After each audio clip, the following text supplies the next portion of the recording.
Hello everyone, I am Martin Hutchings from the Planning Advisory Service, or PAS as most people know us. Welcome to the first of a new series of monthly video and audio resources discussing the hot topics in planning. The first is a series of In Conversation With, where our Head of Planning Advisory Service, Anna Rose, talks to people from the world of planning about a variety of topical and newsworthy subjects. Anna's conversation in this episode is with Hugh Ellis, Policy Director at the Town and Country Planning Association. Warm welcome to Hugh. Anna and Hugh are going to be discussing morale in the public sector, something that many report as being in serious decline, especially within planning departments. Anna and Hugh are going to give their personal perspectives and reflections, how they feel about the state of the profession and where the light at the end of the tunnel is going to come from. So Anna, Hugh, over to you. Thanks. Thank you, Martin. Well, this is quite an odd one for Hugh and I, because we've known each other for years. I sit on the I'm a trustee at the TCPA, and we've known each other for longer than that. How we're going to do this is we're going to have quite a usual chat for Hugh and I, which is about the state of the planning system. But we're trying to draw out some of the issues, I suppose, from some of these articles that have appeared and some of the discussions that have been online recently, that I have to say that as a planner for a long time in local government could either make you sit and weep gently for a few hours or could make you want to get up and do something about it. Is that how you felt, Hugh? Yeah, I think it's quite shocking, isn't it? But I don't know, Anna, it doesn't feel much like a surprise to find that planners are very depressed and very stressed and find themselves in a very difficult position. And I suppose I've got there's two levels of that. It's interesting research is now coming out that we're all seeing from people who I mean, interestingly from the private sector saying, well, the service isn't there. But also on a very personal level, I meet a lot of really great planners who are just sort of personally defeated. And in a sense, for me, that's the saddest thing. Because if you really believe in the practice thing, and then you meet people trying to do their best, but continually kind of stomped on. We can talk about why that is. That is difficult. So the tension is a simple one for me and you, isn't it? Planning is the answer to most of the questions that we need solved. All right, and yet we've got a team of people, our team in the public sector, who operate the system, who are really struggling. So if we want planning to do levelling up or climate change or health and planning and all that stuff, we've got to fix that. And that's really hard. But anyway, you're going to answer the question about how we do that in the next. Yeah, I don't think I am. I was about to, I suppose, wonder if the pandemic had made it worse, neutral, or better in terms of the situation of the planner. I suppose my personal view is that in a lot of respects, it's made it a lot worse. I think it must be a very, very lonely place in local government where you're on your own rather than in a team. You're in your domestic situation rather than in an office environment. And quite often you're receiving, a lot of what we see on social media, but there'll be much more into the inboxes of a local planning officer than we ever see. And you're dealing with that in isolation. And I think when I look at some of the conversations that are going on at the moment around morale, I think, gosh, the last 2 years must have really taken its toll on some of these planning officers in councils. And I find myself a little concerned, when I hear that maybe some of them are looking at the continuation of that situation longer than the 2 years that we've just had. And I wonder, it's whether we talk about health and well-being for places and for the planning system, but do we ever think about the health and well-being of the people who are operating it in this? That worries me. That keeps me up at night. I'm not sure we are worrying about it. I mean, some of this is general about the state of local government and the fact that government is devalued and under incredible financial pressures. But some of it, I think, is definitely a result of the pandemic. I mean, they say every time you get COVID, your brain gets 2% smaller. And for people like me, I can't afford on a monthly basis. But it has created isolation. But there's two levels to the isolation. There's the really negative physical isolation, not being able to share with colleagues. But then I also think that planners have become kind of institutionally isolated as well, sort of almost psychologically isolated, that what they do is so poorly understood now by almost everybody, which is not that almost everybody's fault, but no, it's so poorly understood that they're often put in situations where they're in an impossible place. Okay, so they're trying to interface between growth and a conservation lobby. They're trying to develop affordable housing, which is only now possible through consenting large amounts of other housing. They've been given a series of five impossible things before breakfast is what most people are confronted with in the planning world. And I think that and so the truth is simple, isn't it? If we don't value them, if we don't support them, if we don't recognise the importance of planning and the planning skills that go with that, we're not going to be able to do the vital things that we need to do. So we need to restart the conversation. But the only thing I'd add to that is that when I talk to people, me, I'll go on the road and I'll attempt to say positive things about planning and some negative things about some other stuff I won't go into, but some positive things about what the planning system's capable of doing. But it's hollow, Anna, isn't it? If there isn't, you can't just say feel better. You've got to have a psychological strategy for dealing with it, and you've got to say that people around planners, politicians and the people and the communities have got to recognise what they're trying to do. And planners have got to try and reach out with their story, but people have also got to try and listen. Social media doesn't help with that at all, I don't think. And do you think, because I was thinking the other day, when I had to explain when I was younger what I was doing to my grandparents, and we'd get down to the sort of the real roots of what they understood of the planning system. And so my granddad for years thought that I told people whether they could thatch their cottages or not. And that's what he understood about what I did. And I say that not to, cast a shadow over the great role that planners do, but I wonder sometimes if we've lost an understanding of what the planner does. What is it that we do? What is it that we add? And how do we translate that to people who aren't involved and quite frankly aren't interested beyond their own personal circumstances? Yeah, I just challenge you, although the idea that you could have a national planning policy framework focused on thatching techniques sounds so brilliant to me that would be an answer to the question, wouldn't it? But you see, the core of morale is knowing what you're here for. I mean, it's the core of personal psychological well-being, isn't it? What am I doing? And planners don't know that because as a society, we've lost sight of that.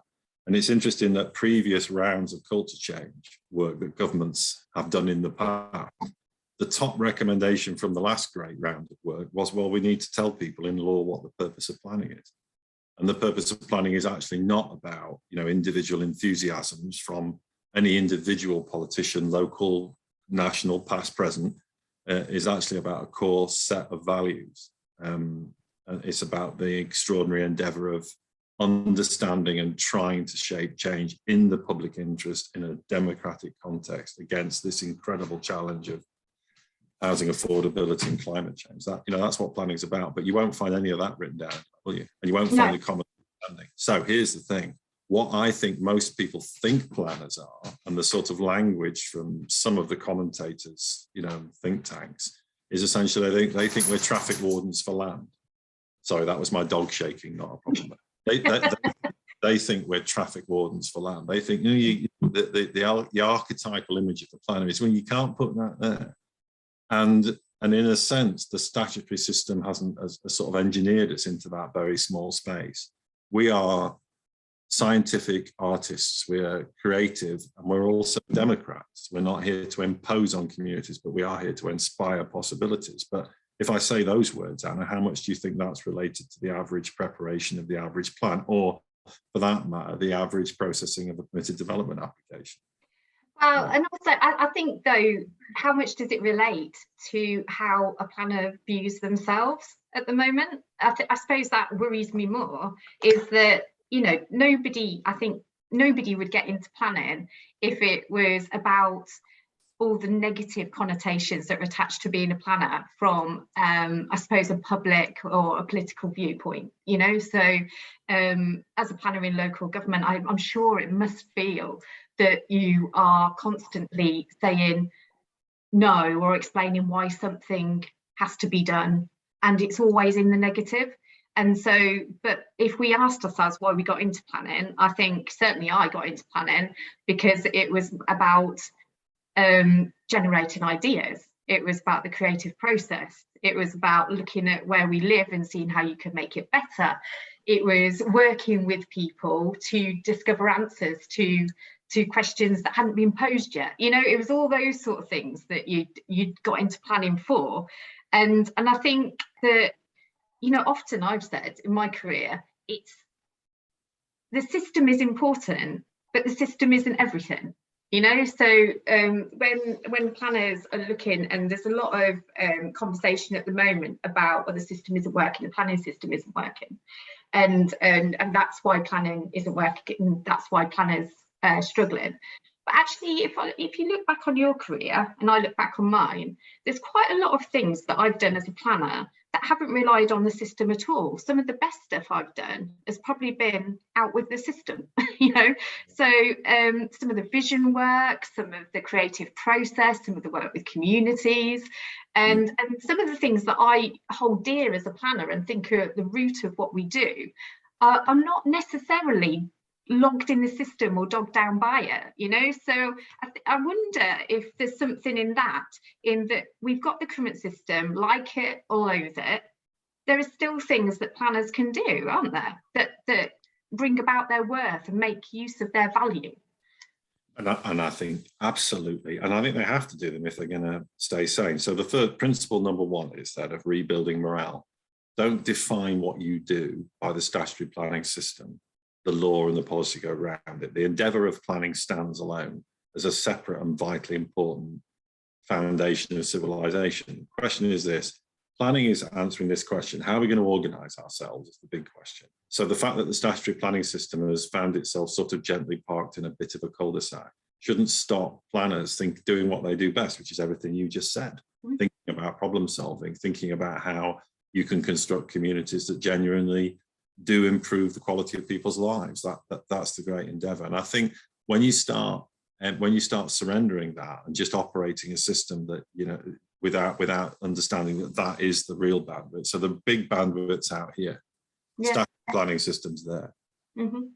So it frustrates me now when I see, you know, sometimes local authorities hiving off all sorts of activities around place into separate bits and separate departments. I understand why they do it. Yeah. It's always a mistake. But, you know, the local plan is meant to be your total place strategy.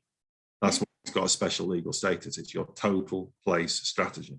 And if you start writing lots of other corporate strategies around it, you think, well, what a waste of resources. This is what, you know, this is the, but to some extent, that's because, you know, planners have got their fingers burned trying to do that. I tell you what I'm seeing, and this must mean something, Anna, I'm sure, is that the difference between the most modest local plan and the most ambitious local plan in England is so extreme, right? There must be room for bandwidth.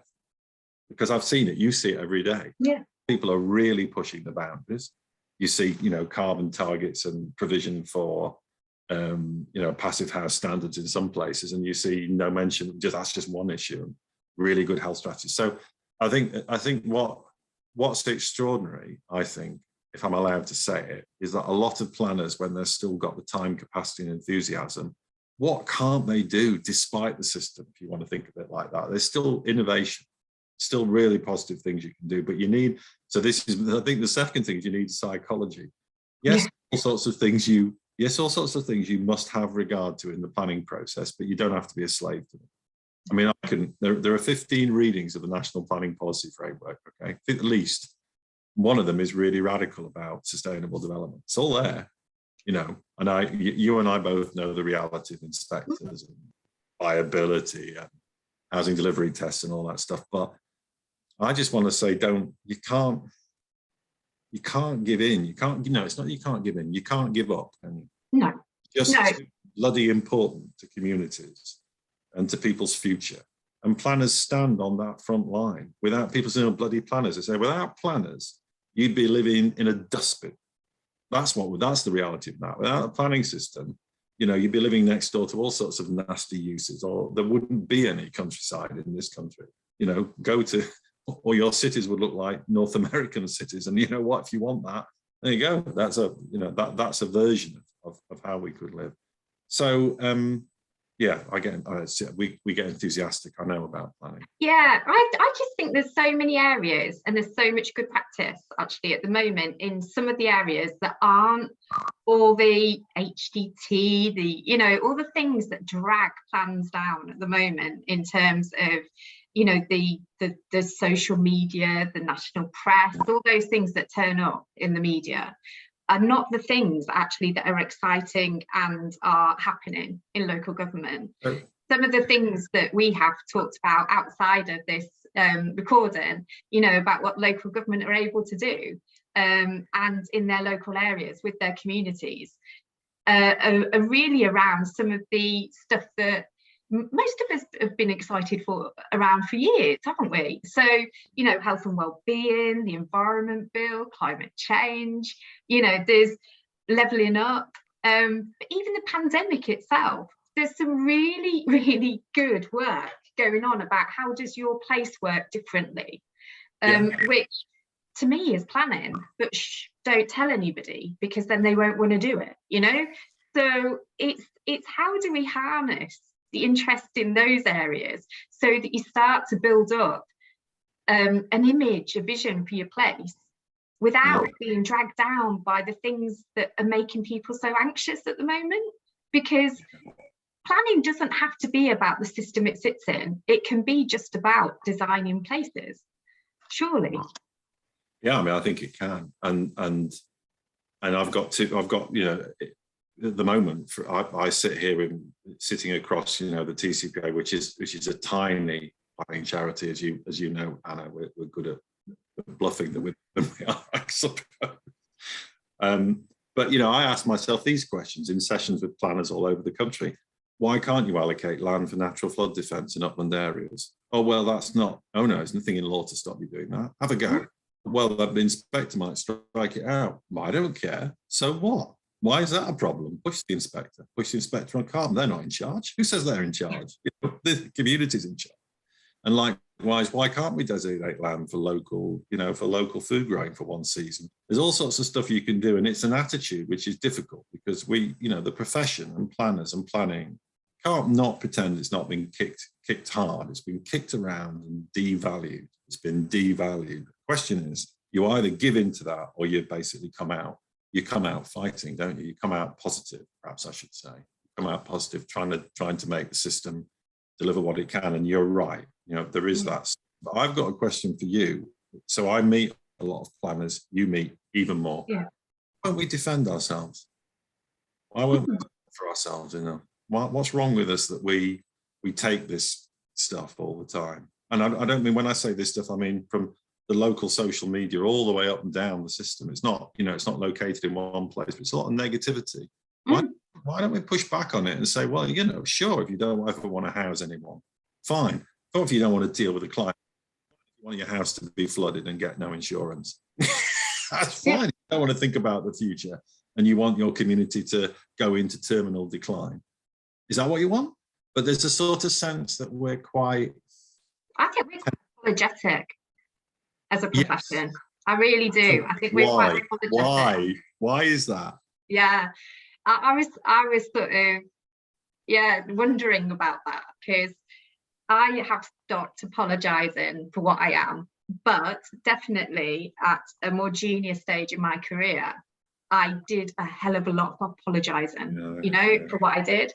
One, I didn't like to explain it because I didn't know where to start or finish, because I didn't want to undersell it, but then I didn't want to oversell it. And I think as a profession, we can be really apologetic in terms of what we do, and that sets off the conversation probably in the wrong way, doesn't it? Because most people think we've got a lot to apologise for, and then if we're apologetic as well, it's a complete circle, isn't it? That's right. It's a story, isn't it, that gets told. So what we've allowed, when we started this great endeavour, 120 years ago at the formation of planning, we were gonna build utopia, and now we've become this sort of battered, apparently, process-led people who can't think and everybody hates. Well, the endeavour is still there, right? The endeavour hasn't changed. We're still trying to build brilliant places. We're still trying to regenerate places. We're trying to, in some senses now, as a result of climate change, the only thing that can save some of our cities is planning, and foresight and understanding and work and data and vision and everything else to put in it. That's the only thing that will save them. Not going to be saved by anything else. So in that sense, I think that what we need is a combination of that ambition, but also the sense of listening. And sometimes there was an era in the planning profession, mostly with moustaches, men in the 1930s with moustaches and monocles often, when it was going to come and tell you what's right. And I think planners are meant to be inspirational for communities. They're meant to have a menu of options, but they're meant to listen. They're not there to come and tell people what's right and what's wrong. What they're there to do is say, you're screwed in this coastal community. That's the first. I'm going to tell you the truth about the day. You're screwed, right? But you've got 10 things you could do about it to give yourself a long-term future. That's what my job is to help inspire you and manage that change. But so if you give the profession that sense of ambition, and you give people that, everyone becomes a planner. Who is a planner? The only thing, failure is defined by chaos. It's defined by having no sense of how to approach a problem. So in that sense, the planner should start not by saying, as I often do, because I'm as guilty as anyone, of saying I'm a planner, which means I can clear a bar within 30 seconds. By saying I'm a planner, which means that, actually, if you've got a team, we're the key people to see whether your grandchildren have got a future. And if that's what, that's what we're about. That we can find some better words than that, but that's the ambition we need. That, and that's what we need to give people some sense that in the public service, that they are valued, that they really are important, that there really is something they can do, but also not to pretend that some of the circumstances and practices that go around them are not horrendous, because we know, between you and me, we know they are, aren't they? Well, they are, but I suppose it's how do you get the conversation out of the process and into the possible? For me, so some of the conversations that we will have are very much about how you improve the process that you're already operating. And I think that maybe that's the conversation that's starting in the wrong place, because when people have come to me over my career in various settings and said, I'll tell you what you should be doing, and there's a lot of that, and I wonder really how many of us actually turn around and actually ask what it is that they think that we should be doing, and why they think that, and what that would lead to, and what the outcome might be, and how might we do that differently. And I think it's that listening piece that you've just said, is that I think that sometimes we expect people to be defensive, we expect them to be abusive, we expect them to be unhappy, and we have that conversation with them. And actually, some of the people involved in the planning system are just probably struggling to get their point across, and it's that conversation is really important, isn't it? So the listening is really important, but the responding is just as important. And I think some of the morale damaging behaviour that we see at the moment in the planning system is probably being brought about by a decade of us having the wrong conversation with people. And I just sometimes wonder whether that is something that we need to change. So we need to change the conversation. When the Bartlett, so when UCL did planning in the public interest, there's a lot of this that came through in it about the types of conversations we have, about the types of conversations we have with each other. is quite funny as well.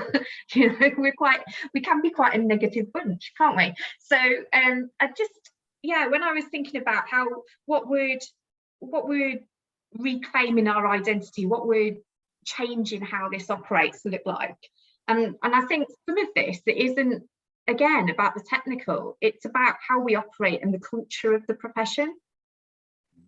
Yeah, no, you're absolutely right. I mean, culture, there's a need for root and branch culture change in what we do, and that requires a lot to happen. First of all, is to recognise that we've got a problem, like any kind of healing process. Yeah.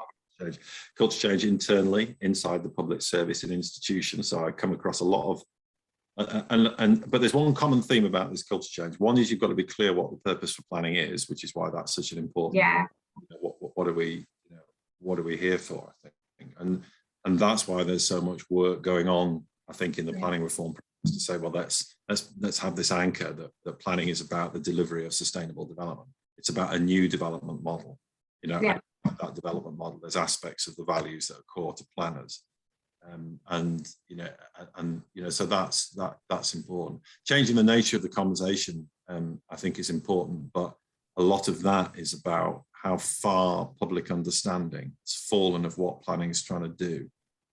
So, there's so many angry people out. Yeah. I get shouted at loads, just to reassure anyone watching this to think I work in a charity and don't get shouted at. I get shouted at loads because people go, you're a planner, so you must be powerful and maybe making decisions. I often say, nobody takes any notice of what I say, you can relax. And that's not true. But the heart of that anger, mostly, the heart of that anger is they're powerless. And the truth is they are powerless on a lot of major planning issues, because power from local to centre on lots of decision making. So rather than saying to people, let's shut down the debate because the debate's unpleasant, what you've actually got to say is, you can't just say to people, well, these 500 housing fulfills our housing delivery test. We lose this, we lose 5 year and supply, then we'll be in the position. I mean, the person's just going, look, tell me if I've got any power over this or not. And the answer is, and then the point is this, and if you've got a problem with that, don't come and see me, go up the chain and have a conversation about why that's the way we are. So the thing is that people are angry because they think the planning system should give them a voice. Yeah.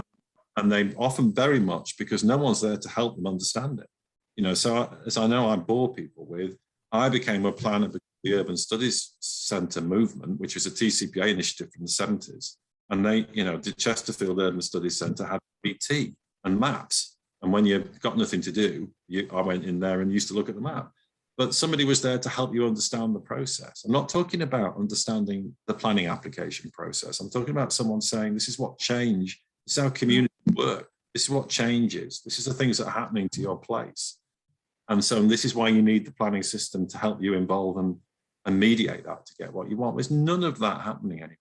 So public understanding of planning is very, very low. And that feeds through to local politicians. And I've seen this without betraying any confidences. I've seen people say to development management officers, well, just because it's written in the local plan, we will change that decision tomorrow morning at committee. We don't care what's in the plan. We'll come up with a different decision. And you feel like saying, well, you elected member, you in senior, you don't understand the legal status of a development plan. You don't even understand the basics of what planning does. You just think it's like we've written this corporate strategy. All these people were involved in this process that you now want to overturn. Communities had a right to be heard in this process, and now you're going to trash the plan. There are words I would use in response to that, but I'm not allowed to use on this recording. But that stems from their failure to understand that they need to take responsibility for the plan they made as local politicians or as a corporate body. There are groups of people now who are getting themselves really knowledgeable about the planning system, aren't they, in a reaction to this? So, what we can't say is, we know, you don't, we're big, you're small, all of that sort of stuff, because that just isn't true. There has to be an equity, doesn't there, in the planning system that respects that there are the people who don't know, the people who are trained to know, and the people who have made it their business to know. And there has to be a respect between all those groups of the right to be involved. in terms of local decision making. And, you know, if I think back to when I started off in planning, actually there was very little public involvement in the system, you know, from a local government perspective. It was statutory, it was formal, and it was done really at very specific points, and it wasn't designed to be inclusive. So we've moved, I suppose, slightly to the side, but it's because I suppose people have taken it upon themselves to learn about the planning system and how it operates, and to get themselves involved at what they would consider the most equal level that they can be. And unfortunately, that I think is where some of the rub has come between planning officers in local government and the communities they serve, and the politicians often sit in the middle. And it's, I suppose it's just a symptom of what's happened, is that people don't feel well served by the planning system because they've had to take it upon themselves to learn it, when they feel that they should have been helped. And councils no longer have the capacity to deal with the, I suppose, the information that's coming their way, which is of more of an equal status than it used to be. Yeah, I mean, there's a lot in what you've just said then about that's a whole culture change process itself. Yeah. I think to get, but it's true. I mean, if you really want to learn about development management and planning law, go to a community campaign group. Yeah. And I tell you what, if you go to those, you kind of have to know a bit what you're talking about, because they're really sharp. But I think, as I said sort of earlier on, planners shouldn't be there to impose, but the difficulty is that while people, that very often planning knowledge in communities is more and more focused reactively on what people don't want. Okay, quite understandably.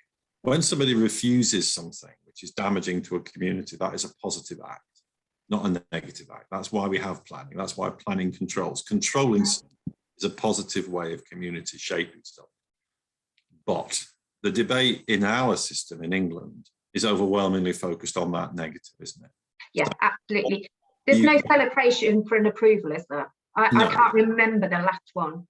No. And so the truth, you know, in my small town, and I won't say where I am, but we're all really quite grumpy because we've had a lot of development and we haven't had the infrastructure, and we haven't. All that's happened is that, you know, well, we can't, you know, we can't park our cars, and we can't get to the GP surgery, and we can't do all that because and what I want to say to them, and I said, well, it's planners. I said, no. It's non-planning that's produced that. It's a lack of planners that's produced that. It's not enough planning that's produced that, or at least not enough planning of the right kind. Yeah. My point. Well, that's the point, though, isn't it? It's of the right kind, isn't it?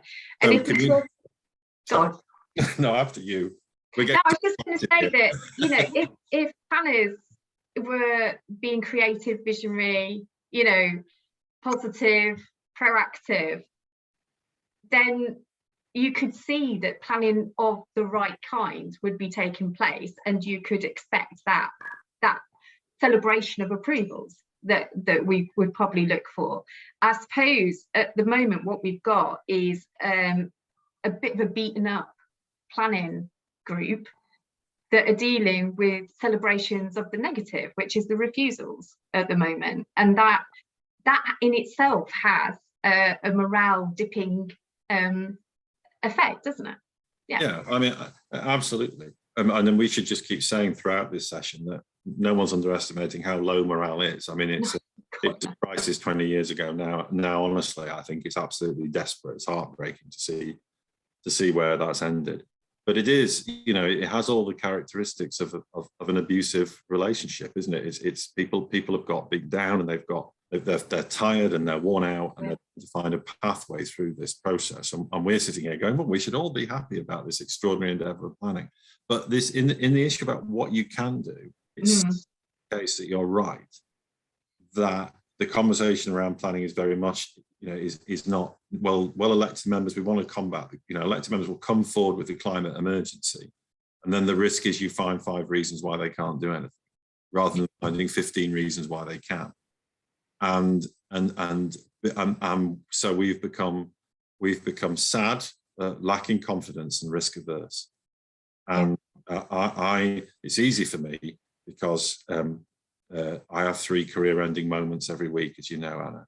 So but take the risk for your own mental health and for the benefit of your community. Take the risk, and make that bold statement about things that you know will generate actually some true. So that might be the risk of pushing back on an affordable housing viability problem. It might be the risk on climate change. It might be the risk on green space. It might be the risk on a genuinely really interesting participative process. It might be the risk of trusting neighbourhood plans. It might be there's all sorts of things. It's a risky business planning, but it's worth it. And that I think you can do as a practicing planner wherever you are. I mean, we focus on the public sector, I know, but there are things that we can do to support each other. I remember really ingrained on my head, Anna, when a young planner came to a session at the TCPA where we were being mindlessly positive because that's what we do about something. And she said, this is all very well. I did a viability meeting. She was from a district council. She was at the beginning of her career. And she'd been sent to have a negotiation on viability with a major developer who brought a 7-person team in to the authority to bust, basically, to game, as they always do, try and bust local plan policy. And she'd been left on her own to deal with that. And I said, that's absolutely courageous. If it was me, I'd have got the leader in and say, you want to defend your housing targets, leader of the council, come in here and give us a hand dealing with these. And I've seen that happen, I think, in a couple of authorities. But, it needs that kind of sense. Question, though, doesn't it? I mean, no, they shouldn't have been left on their own. But also, what meeting requires 7 of you? I mean, well, it's probably because I've always worked in local government and there's never 7 people to having a meeting. But I do often wonder, what meeting requires 7 people? Absolutely, and it takes us to that sort of that point about how you need strategies. I think in the public service, well, in whatever job, don't you, about things you'll tolerate and things you will and won't do. I don't know if it betrays a confidence, but you're a very powerful planner. So you would always make clear what the terms of the meeting were going to be and what you would accept. So, and what you wouldn't accept. But I think that I've spoken to a lot of planners where I've had to say to them, well, there's behaviours you will not be subject to. And there's behaviours from, whether that be from a development community or whether that be from the community or whether that be from elected members, I really don't care. I can afford to say that, or your own senior management. And I mean, and you have to have that, strength of character, which is really hard. And I always say, learn the phrase, I'll come back when you can behave professionally. Whenever you're in a situation where someone is putting undue pressure on you or behaving in a way you think, look, we're trying to do the right thing based on evidence, based on plan policy, based on strategy, based on conversations. And basically you're coming up with some left field idea that happens to be the pet project of the day. That's fine, but you employ us to give you the best professional advice. And the things I've heard from elected members, my way or the highway. Well, that's very clever, very grown up. I pay your wages. Yeah, you pay our wages to give you independent professional advice, not to do what you tell us. That's not how this works. Sorry, if you want that, you can employ anyone to do that. Good luck with that, by the way, because the kind of quality outcomes you'll get. So that's about the very difficult of trying to be strong in difficult circumstances. It's bloody easy for me to say, I know, but I do hope that people will defend themselves. And I think it's something that grows with you, the confidence to deal with that. I think it's also, it's how comfortable you feel that you have that your manager has your back, that their manager has your back. So in a lot of these situations, when I'm talking to planners, I just don't think they're sure that if they acted in that way, in an assertive way with a private development team, that if a complaint came in, that they would be supported. And I think that's very sad, actually. I think that's part of the morale thing. But I think there is also a case there of people assuming how other people might act. There's a lot of assumptions made about elected members and how they operate. And I think there is a presumption that they're going to act in a certain way and that it's not going to be positive. And I think that's wrong. You know, I've worked with a lot of very, very good elected members who know their brief, who are great leaders. Not that they are the leader of the council, but they are great leaders for their communities, and they know exactly what their responsibility is, and they act, you know, appropriately, professionally, and inspiring, really, in many situations that are really hard. And I think we assume, and actually we've got into a habit of assuming the worst, just like we do of planners. I think that's also true of many other players in the development system. I think we do assume the worst.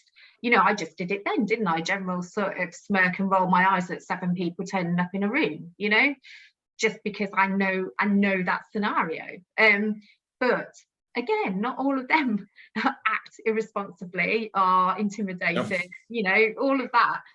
Some of the development developer groups that I've worked with have been really helpful, and without whom we would have never got some of the sites through without, you know, because we didn't have the resources. So I think there are a lot of assumptions, but I think the empowering of planners in local government and bringing back confidence in themselves is something that we all have a responsibility to do, because you know, there's no way in the world that planner that you mentioned is going to have the knowledge at their fingertips of all of those individuals that they're sitting opposite, and nor should we expect them to do that. You know, we have to give them the confidence that the knowledge that they're going into the room with is sufficient for that meeting, and that they can handle that. And I wonder at the moment whether that's there, and I doubt it is in a lot of instances, because they've been knocked around so much. But I suppose when we were talking about this, Hugh, we started talking about all the amazing planners we know, you know, up and down the country. And if only they knew how special they were. And it sounds a little bit tactile and touchy-feely, doesn't it? But I think it is that though, isn't it? I wonder if they have any idea of the role they play in shaping the places they work in.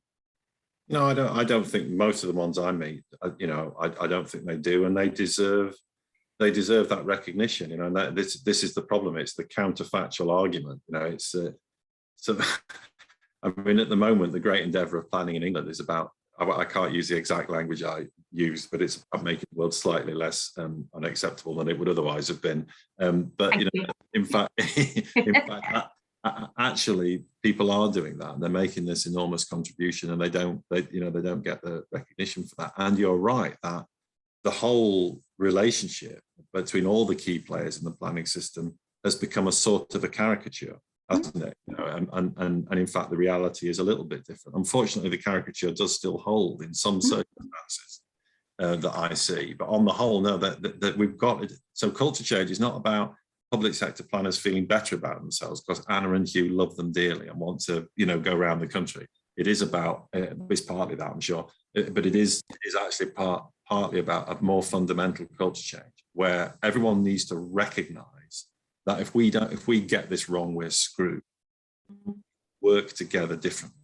Private and public sector interests can easily be aligned in the public interest, you know, so long as the debate and the rules are reasonable and the understanding is there to do it. That I mean, we see that happen all the time. Some cases it won't happen. The answer is don't do it.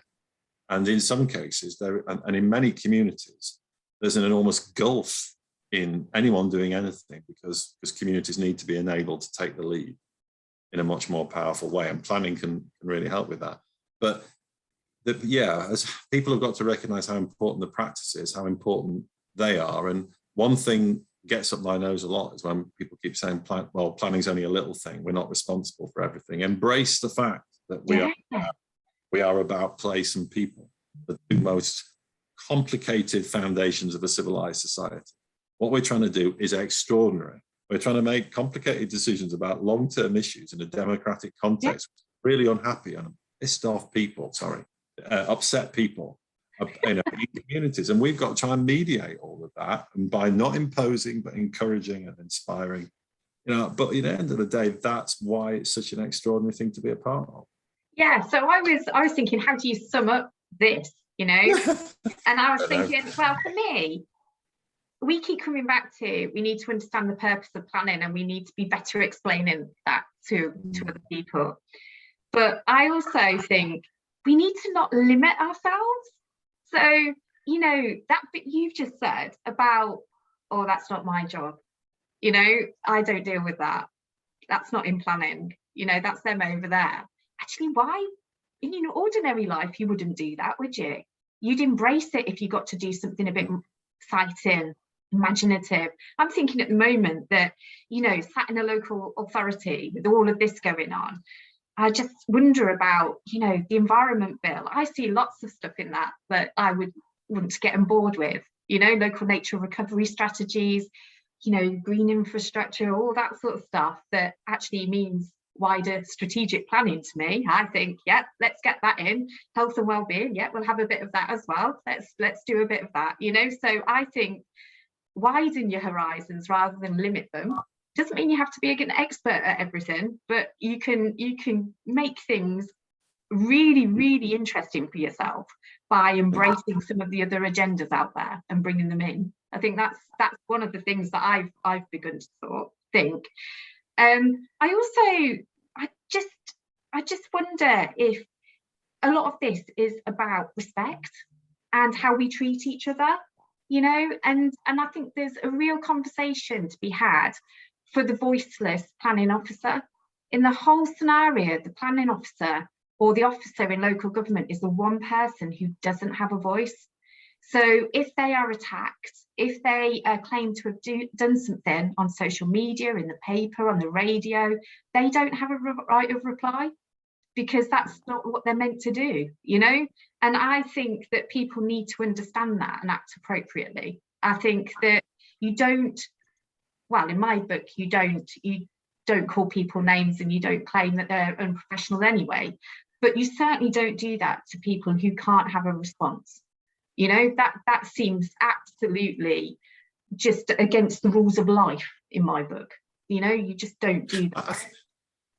Well, you're quite right. I couldn't agree more. I won't mansplain by agreeing with you for 5 minutes in it, apart from, which I'm very good at, but apart from to say that for me, as I've got in my career, I'm more interested in openly talking about kindness in interactions. It's important. When anyone says to me, oh, this guy, you'll see this guy is an alpha male, I just write down in my notebook, psychopath, when anyone says that, you know, because you know what, you know, and if you think that kind of aggressive kind of meeting works, in my long career, it's never worked for me or anyone around me, ever, right? Ever. All it does is generate a lot of resentment, and it stops people being honest, and it stops people talking. People have got to have basic respect for each other, and they've got to be defended. And I know you feel the same, but if you're running a team and someone stands on the tail of that team, you get up and you defend that team. Yeah. Not doing that, you're not doing your job properly. I mean, if they've done something wrong, that's different. That's dealing with. But I mean, I would summarize it with just really quickly in two ways. I don't think I'll ever be asked back by the Sheffield Planning School, because I was saying to a group of students, we went for a little walk, and what I wanted to do, you know, if you want to know what it is to be a planner, what it is to do planning, go outside and lie on the pavement, face down, and look at the cracks in the pavement and the quality of the built environment and how that impacts on people's psychology. Then roll over and look straight up at the sky and look at the global impact of climate change in the atmosphere. And everything between the broken cracks in the pavement and the global impacts of climate change is your job. That's your job. It's everything. And then come back down from that experience, sit yourself down with a beer or a coffee and go, we can see climate change, a health crisis, an equality crisis, a question about whether our grandchildren have a future, and ask yourself whether you're feeling disempowered. Well, you're bloody well not feeling disempowered, because if you don't sort that problem out, nobody else is going to, which just about makes planning the most important damn thing in this country right now. So we best crack on with it. I look forward to it immensely. You know, we could have some fun on the way, maybe. Yeah, and I think that sums it up really well, actually. I think we end this by just saying that planners are absolutely necessary. They perform an essential role And I don't even want to imagine where we'd be without planners. And that our current lot of planners that work across the country in councils, you know, all power to them. It's not easy. It's you're never going to get any thanks apart from us. And I think that we need them to keep going and doing what they're doing.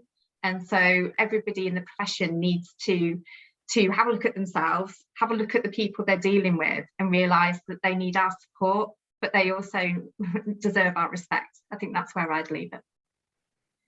Absolutely, Anna. And you're not allowed to leave the profession, or Hugh Ellis will haunt you until you rejoin it. The ghost of what is that? Planners present? Yeah, we'll do that. Utopia past, maybe. I don't know. Yeah. Thank you very much, Hugh. It's been a Thanks, pleasure Anna. as always. Next time, pub, drink. Yes. Yes. Okay then. Thank you. Bye-bye. Bye.